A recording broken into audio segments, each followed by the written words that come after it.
first angel, there's going to be some things you'll need to define. Number one, what does it mean to fear God? What does it mean to give glory to him?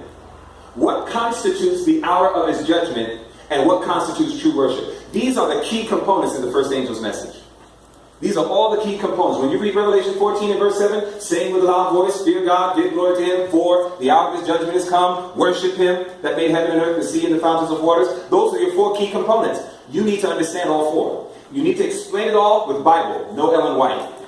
You need to know Bible. Why? Because the people outside of our church don't understand Ellen White, do they? So you need to know how to explain the Bible. Second angel. With the second angel's message, who is Babylon? Then, what does it mean to be fallen? Third, what does wine represent? Four, what is the wrath of her fornication? What is that? I don't even know what that is. It's called definition of terms. When you go through the verses, you need to understand each term. What does this term mean? How does it apply? Etc. Next, third angel. With the third angel, who is the beast? What is the image of the beast? What is the mark of the beast? What does forehead and hand represent? What constitutes patience? What does saint mean? What are the commandments of God? What is the faith of Jesus? You have to understand all of this. Don't take it for granted that you know it. Because I can go to any SDA church and say, all right, let's repeat the three angels. And everybody says, fear God, give glory to him. And we're happy because we know how to repeat the message. The question is, that Solomon would ask, is do you understand the message?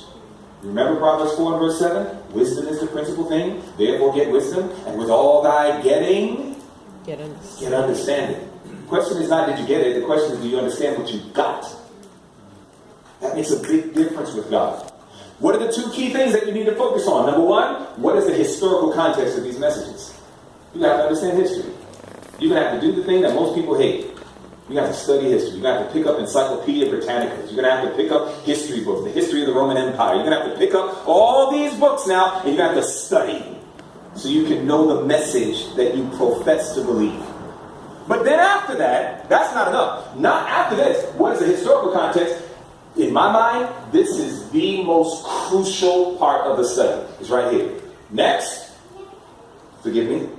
There we go, right here. What is the practical context of the messages? That's it. If you can intelligently answer all of that, my brothers and sisters, you will cause the host of hell to tremble. Satan might literally start putting plans together to try to kill you. And I'm serious because this is what the devil does not want.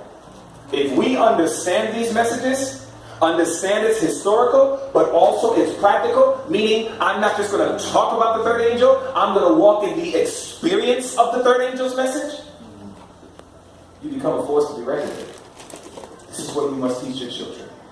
This is where we educate them. Because they're going to be God's shining stars in these last moments of their history.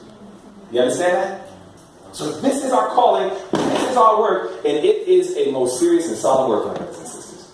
Alright? Now this is bonus, this wasn't even in the plan. But nevertheless, I hope you got your pictures, you take that in, make this your homework. Study as a family, as brethren, and you come together and say, hey, we're going to go over this. We got to define everything. Everywhere I go, I always leave, when I do trainings, we always leave this with the same. Start going through it, point by point by point. You got to know what you believe. Amen? Amen. Alright, now, I'm going to go back to the slide. So now, going back. So when I think about this, now let's talk about that third angel. Let's talk about that third angel. Bringing out some points here. Let's talk about the third angel. When you look at the third angel's message, most people think of the mark of the beast. Is that right? When we obviously went through our Revelation series here and our prophecy evangelism series with Brother Daniel, I would imagine that he faithfully explained the realities of the crisis that's coming upon our world. Is that right? We know that there's a crisis coming. All the conglomerates are coming together from the church and the state to try to reunite to become a persecuting power to the people of God. We are going to see a Sunday law passed in not just our country but in our world. And there are many efforts on every area. Whether it be with the papacy, whether we see the movements in the United States. My brother, if you carefully look at Sanders, Clinton, and even Trump, if you just look at it, the statements that they make, the things that they're emphasizing, and watching how people respond to it, it is getting so incredibly easy to see how we can vote in a Sunday law. It's just getting so easy to see. People are so terrified of terrorism, that they are willing to violate people's rights just for safety. To tell somebody, because you're Muslim, you are not going to be allowed in our country for a period of time. My brothers and sisters, that is a violation of what America stands for. But why are people doing it? Because they're saying we got to do something. We're in a crisis. Do you see how easy it is to violate constitutional rights for the sake of safety? What if we get another 9/11? The things that we have right now as our rights can disappear like smoke in the air. And so this is a very serious, solemn time of what we're seeing right now in our history.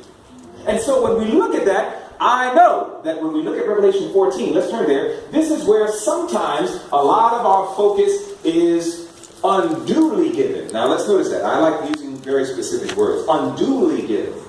So let's look at Revelation 14, right? When you're in Revelation 14, watch what it says in verse 9. Because what Jesus is doing, he is busy developing a people to finish his work.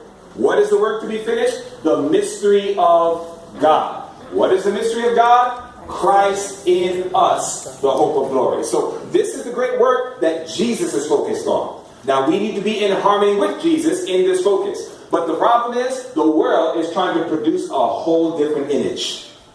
A whole different image in humanity. So the message is necessary, because the message keeps the people focused. You get that? So now we're looking at the message. So in Revelation 14, look at verse 9. When you look at Revelation 14 and verse 9, look at the message. This is the last component of the entire gospel, the everlasting gospel. So it says, and the third angel followed them, saying with a loud voice, if any man worship the beast and his image, and receive his mark in his forehead or in his hand, the same shall drink of the wine of the wrath of God, which is poured out without mixture into the cup of his indignation. He shall be tormented with fire and brimstone in the presence of the holy angels and in the presence of the Lamb. And the smoke of the torment descendeth up forever and ever. And they have no rest day or night, who worship the beast in his image, and whosoever receiveth the mark of his name. Now, if you look at that, that is all warning. Is that right? When's the last time a warning saved anybody? A warning in and of itself does not save people. If I warn you, a fire is coming. But if I don't tell you, here's the place of safety from the fire, it is useless warning you. Because all I'm going to do is get you agitated. You understand that? If I say, lava's coming, you're going to wonder, brother, it can come from any angle. Which angle is it coming from? So that way you can know the best way to make your escape. So it's always imperative that when you give a warning, there has to be a place of escape. There has to be a city of refuge. You understand that? This is why the third angel's message does not stop at verse 11. The warning is imperative, but verse 12 is that much more. So in verse 12, what does it say? Verse 12 says, here is the patience of the saints. Here are they that keep the commandments of God and the faith of Jesus. Experience. And we need both.